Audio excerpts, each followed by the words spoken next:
اعوذ باللہ من الشیطان الرجیم، بسم اللہ الرحمن الرحیم۔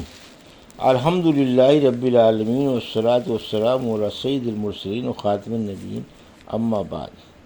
صحیح بخاری، باب کتاب التفسیر، حدیث نمبر 4726، اردو ترجمہ۔ اللہ تعالیٰ کا ارشاد ہے، یعنی اور جب وہ دونوں دو دریاؤں کے ملاپ کی جگہ پر پہنچے تو دونوں اپنی مچھلی بھول گئے۔ مچھلی نے دریا میں اپنا راستہ بنا لیا۔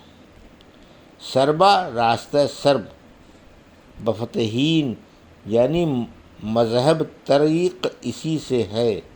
سارب بن نہار، یعنی دن میں راستہ چلنے والا۔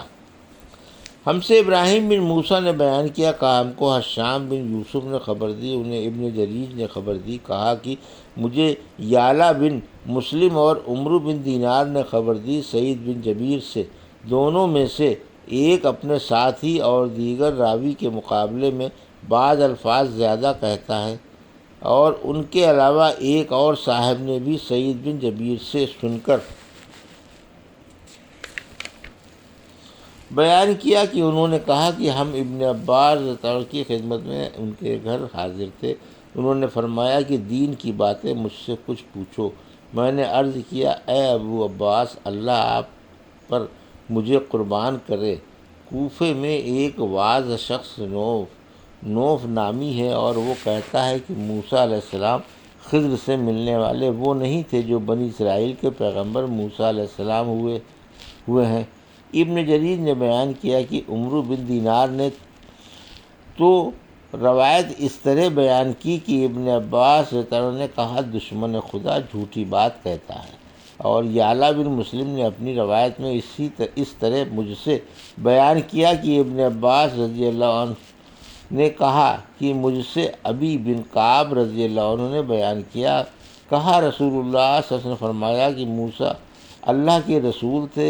ایک دن آپ نے لوگوں یعنی بنی اسرائیل کو ایسا واعظ فرمایا کہ لوگوں کی آنکھوں سے آنسو نکل پڑے اور دل پسیج گئے، تو آپ واپس جانے کے لیے مڑے۔ اس وقت ایک شخص نے ان سے پوچھا، اے اللہ کے رسول، کیا دنیا میں آپ سے بڑا کوئی عالم ہے؟ انہوں نے کہا کہ نہیں۔ اس پر اللہ نے موسیٰ پر عتاب نازل کیا، کیونکہ انہوں نے علم کی نسبت اللہ تعالیٰ کی طرف نہیں کی تھی۔ ان کو یوں کہنا چاہیے تھا کہ اللہ ہی جانتا ہے۔ ان سے کہا یا کہ ہاں تم سے بھی بڑا عالم ہے۔ موسیٰ نے عرض کیا، اے پروردگار، وہ کہاں ہے؟ اللہ نے فرمایا، جہاں فارس اور روم کے دو دریا ملے ہیں۔ موسیٰ نے عرض کیا، اے پروردگار، میرے لیے ان کی کوئی نشانی ایسی بتلا دے کہ میں ان تک پہنچ جاؤں۔ اب عمرو بن دینار نے مجھ سے اپنی روایت اس طرح بیان کی کہ اللہ تعالیٰ نے فرمایا، جہاں تم سے مچھلی تمہاری زنبیل سے چل دے وہیں وہ ملیں گے۔ اور یعلا نے حدیث اس طرح بیان کی کہ وہ ایک مردہ مچھلی ساتھ لے لو، جہاں اس مچھلی میں جان پڑ جائے وہیں وہ ملیں گے۔ موسیٰ علیہ السلام نے مچھلی ساتھ لے لی اور اسے ایک زنبیل میں رکھ دیا۔ آپ نے اپنے ساتھی یوشع سے فرمایا کہ میں بس تمہیں اتنی تکلیف دیتا ہوں کہ جب یہ مچھلی زنبیل سے چل دے تو مجھے بتانا۔ انہوں نے عرض کیا کہ یہ کون سی بڑی تکلیف ہے؟ اسی کی طرف اشارہ ہے اللہ تعالیٰ کے ارشاد، اذ قال موسیٰ لفتاہ میں اس یعنی رفیق سفر یوشع کا نام نہیں لیا۔ بیان کیا کہ پھر موسیٰ علیہ السلام ایک چٹان کے سائے میں ٹھہر گئے جہاں نمی اور ٹھنڈی تھی۔ اس وقت مچھلی تڑپی اور دریا میں کود گئی۔ موسیٰ علیہ السلام سو رہے تھے، اس لیے یوشع نے سوچا کہ آپ کو جگانا نہ چاہیے، لیکن جب موسیٰ بیدار ہوئے تو وہ مچھلی کا حال کہنا بھول گئے۔ اسی عرصے میں مچھلی تڑپ کر پانی میں چلی گئی۔ اللہ تعالیٰ نے مچھلی کی جگہ پانی کے بہاؤ کو روک دیا، اور مچھلی کا نشان پتھر پر جس پر سے گئی تھی بن گیا۔ عروہ بن دینار نے یعنی ابن جریر سے بیان کیا کہ اس نشان پتھر پہ بن گیا، اور ان دونوں انگوٹھوں اور کلمے کی انگلیوں کو ملا کر ایک حلقے کی طرح اس کو بتایا۔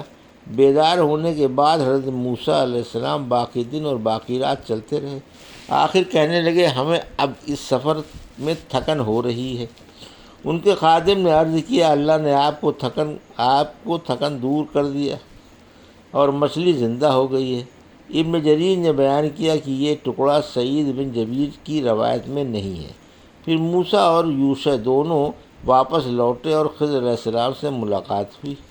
ابن جریر نے کہا مجھ سے عثمان بن ابی سلیمان نے بیان کیا کہ خضر دریا کے بیچ میں ایک چھوٹے سے سبز زین پوش پر تشریف رکھتے تھے، اور سعید بن جبیر نے یوں بیان کیا کہ وہ اپنے کپڑے سے تمام جسم لپیٹے ہوئے تھے۔ کپڑے کا ایک کنارہ ان کے پاؤں کے نیچے تھا اور دوسرا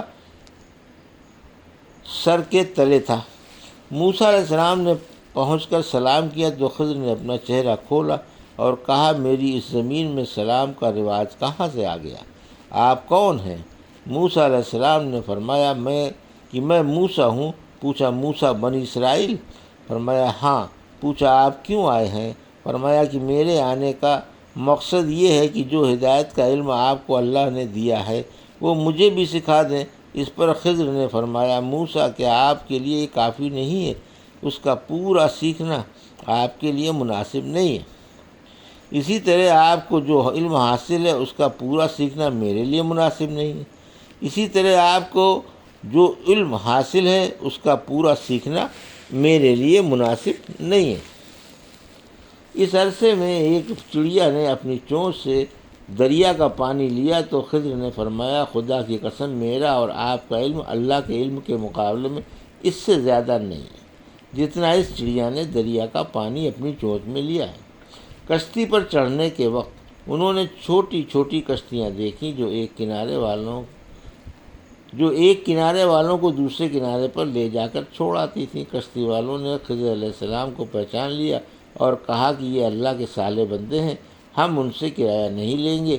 لیکن خضر علیہ السلام نے کشتی میں شگاف کر دیے اور اس میں تختوں کی جگہ کیلیں گاڑ دیں۔ موسیٰ علیہ السلام نے کہا کہ آپ نے اس لیے اسے پھاڑ ڈالا کہ اس کے مسافروں کو ڈبو دیں؟ بلا شبہ آپ نے ایک بڑا ناگوار کام کیا ہے۔ مجاہد نے آیت میں امرا کا ترجمہ منکرہ کیا ہے۔ خضر نے فرمایا میں نے پہلے ہی دن کہا تھا کہ آپ میرے ساتھ صبر نہیں کر سکتے۔ موسیٰ علیہ السلام کا پہلا سوال تو بھولنے کی وجہ سے تھا، لیکن دوسرا بطور شرط تھا اور تیسرا قصداً انہوں نے کیا تھا۔ موسیٰ علیہ السلام نے اس پہلے سوال پر کہا کہ جو میں بھول گیا اس پر مجھ سے مواخذہ نہ کیجیے اور میرے معاملے میں تنگی نہ کیجیے۔ پھر انہیں ایک بچہ ملا تو خضر نے اسے قتل کر دیا۔ یعلا نے بیان کیا کہ سعید بن جبیر نے کہا کہ خضر کو چند بچے ملے جو کھیل رہے تھے، آپ نے ان میں سے ایک بچے کو پکڑا جو کافر اور چالاک تھا اور اسے لٹا کر چھری سے ذبح کر دیا۔ حضرت موسیٰ علیہ السلام نے فرمایا آپ نے بلا کسی خون کے ایک بے گناہ جان کو جس نے کی برا کام نہیں کیا تھا قتل کر ڈالا۔ ابن عباس آیت میں زکیہ کی جگہ زاکیہ پڑھا کرتے تھے بمعنی مسلمت، جیسے غلاماز کیا میں ہے۔ پھر وہ دونوں بزرگ آگے بڑھے تو ایک دیوار نظر پڑی، پس جو گرنے ہی والی تھی۔ خضر نے اسے ٹھیک کر دیا۔ سعید بن جبیر نے اپنے ہاتھ سے اشارہ کر کے بتایا کہ اس طرح۔ یعلا بن مسلم نے بیان کیا میرا خیال ہے کہ سعید بن جبیر نے بیان کیا خضر نے دیوار پر ہاتھ پھیر کر اسے ٹھیک کر دیا۔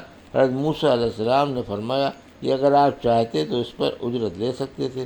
سعید بن جبیر نے اس کی تشریح کی کہ اجرت جسے ہم کھا سکتے۔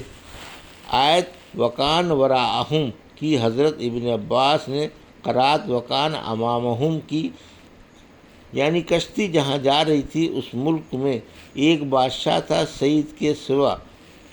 دوسرے راوی سے اس بادشاہ کا نام حدد بن بدد نقل کرتے ہیں، اور جس بچے کو حضرت خضر نے قتل کیا تھا اس کا نام لوگ جیسور بیان کرتے ہیں۔ وہ بادشاہ ہر نئی کشتی کو زبردستی چھین لیا کرتا تھا۔ اس لیے میں نے چاہا کہ جب یہ کشتی اس کے سامنے سے گزرے تو اس کے اس عیب کی وجہ سے اسے نہ چھینیں۔ جب کشتی والے اس بادشاہ کی سلطنت سے گزر جائیں گے تو وہ خود اسے ٹھیک کر لیں گے اور اسے کام میں لاتے رہیں گے۔ بعض لوگوں کا تو یہ خیال ہے کہ انہوں نے کشتی کو پھر سیسا لگا کر جوڑا تھا، اور بعض کہتے ہیں کہ تارکور سے جوڑا تھا، اور جس بچے کو قتل کر دیا تھا تو اس کے والدین مومن تھے اور وہ بچہ اللہ کی تقدیر میں کافر تھا، اس لیے ہمیں ڈر تھا کہ کہیں بڑا ہو کر وہ انہیں بھی کفر میں مبتلا نہ کر دے، کہ اپنے لڑکے سے انتہائی محبت انہیں اس کے دین کی اتباع پر مجبور کر دے۔ اس لیے ہم نے چاہا کہ اللہ اس کے بدلے میں انہیں کوئی نیک اور اس سے بہتر اولاد دے۔ واقرب رحمہ، یعنی اس کے والدین اس بچے پر جواب اللہ تعالیٰ نہیں انہیں دے گا پہلے سے زیادہ مہربان ہوں، جسے خضر نے قتل کر دیا ہے۔ سعید بن جبیر رحمۃ اللہ علیہ نے کہا کہ ان والدین کو اس بچے کے بدلے ایک لڑکی دی گئی تھی۔ داؤد بن ابی عاصم رحمۃ اللہ علیہ کئی راویوں سے نقل کرتے ہیں کہ وہ لڑکی ہی تھی۔ یہ تھی صحیح بخاری باب کتاب التفسیر کی حدیث نمبر 4726 کا اردو ترجمہ جو ابھی آپ نے سماعت فرمایا۔ اللہ سے دعا ہے کہ اللہ ہمیں اس حدیث کی صحیح سمجھ عطا فرما اور اس پر عمل کرنے کی توفیق عطا فرما، آمین یا رب العالمین۔